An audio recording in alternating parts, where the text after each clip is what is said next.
Hello, je suis ravie de vous retrouver aujourd'hui dans une nouvelle vidéo et il s'agit d'un book haul. Voilà, parce que du coup, à l'heure où je tourne la vidéo, on est vendredi et hier jeudi, je suis allée sur Paris. J'ai enfin pris mon courage à deux mains pour prendre les transports en commun en prenant les dispositions nécessaires pour me protéger et protéger les gens que je voyais, donc c'est-à-dire masque, gel hydroalcoolique, etc. Bien sûr pas de serrage de main, de bisouner, rien. Et donc je suis passée chez Marouani et chez Erol, donc les deux librairies dans lesquelles j'ai travaillé et chez qui j'avais passé des commandes de bouquins juste à la fin du confinement.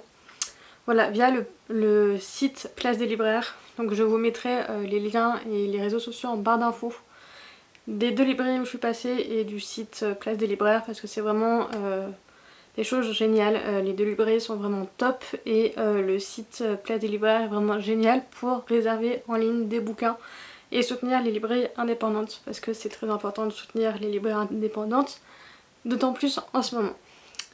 Et donc j'ai acheté 15 livres entre chez Marouani et chez Erol. Il y a un manga, un essai, 8 livres et 3 BD.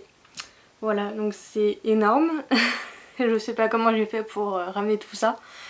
Voilà, parce que du coup ça fait beaucoup d'argent, beaucoup de livres. Et je sais pas du tout comment je vais les lire quand il n'y a rien. Voilà. Donc je vous les présente tout de suite. Donc le manga que j'ai acheté c'est Libraire jusqu'à l'os de Honda, publié donc chez Soleil Manga. Donc c'est le tome 2, j'ai le tome 1 juste ici que vous voyez pas. Et donc c'est l'histoire d'une libraire japonaise qui travaille dans une librairie de manga au Japon. Et en fait elle raconte vraiment ses expériences, ses anecdotes, etc. Et c'est vraiment très drôle. Et même si ça se passe au Japon, en étant libraire, moi en France, je retrouve beaucoup de similitudes. Même s'il y a beaucoup de choses qui sont différentes, forcément c'est pas la même culture. Mais il y a quand même pas mal de similitudes et c'est assez cool et c'est assez drôle. Et c'est un manga, c'est la première fois que je lis vraiment un manga tout simplement. Donc c'est assez cool, je suis assez contente en fait de commencer les mangas et de découvrir en fait le métier de libraire au Japon à travers ce manga là. Donc je suis assez contente, je vous le conseille bien, ça peut plaire à pas mal de gens. Donc voilà, c'est assez cool. Ensuite, l'essai que j'ai acheté, il s'agit de Ne me libère pas, je m'en charge, 17 plaidoyers pour l'émancipation des femmes, présenté par Clémentine Autain, publié chez Librio. Voilà, donc c'est un essai féministe. Je sais plus trop de quoi ça parle, mais voilà, j'ai assez hâte de le commencer et c'est vrai qu'il est assez fin, donc il devrait se lire assez rapidement. Voilà. Je vais pas vous présenter tous les bouquins parce que j'en ai tellement et la vidéo va durer des plombes.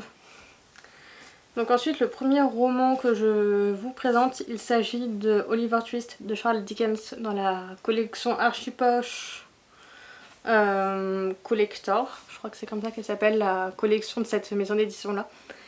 Et en fait c'est une collection que j'aime énormément, j'avais déjà tous les livres des Sœurs Brontë qui sont juste là, cachés là. Dans cette édition là et que je trouve juste magnifique. Et c'est vrai que l'autre jour j'étais allée faire un tour sur leur site Archipoche Collection Editor et ils sont vraiment des pépites.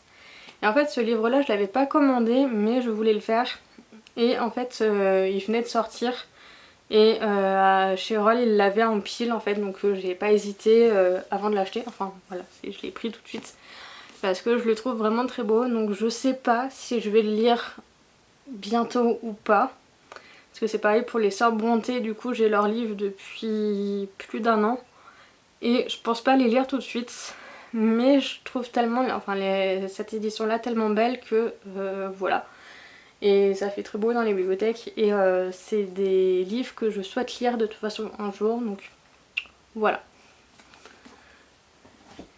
Après j'ai La librairie de la place aux herbes d'Éric Kermel, publié chez J'ai lu. Donc c'est l'histoire d'une jeune femme, Nathalie, qui achète une librairie à Uzès, je crois que je prononce bien. Et voilà, on va un peu suivre son histoire, donc j'en sais pas beaucoup plus. Ouais, Pardon, ce qui me plaît le plus, c'est que ça parle de librairie, donc forcément j'adore.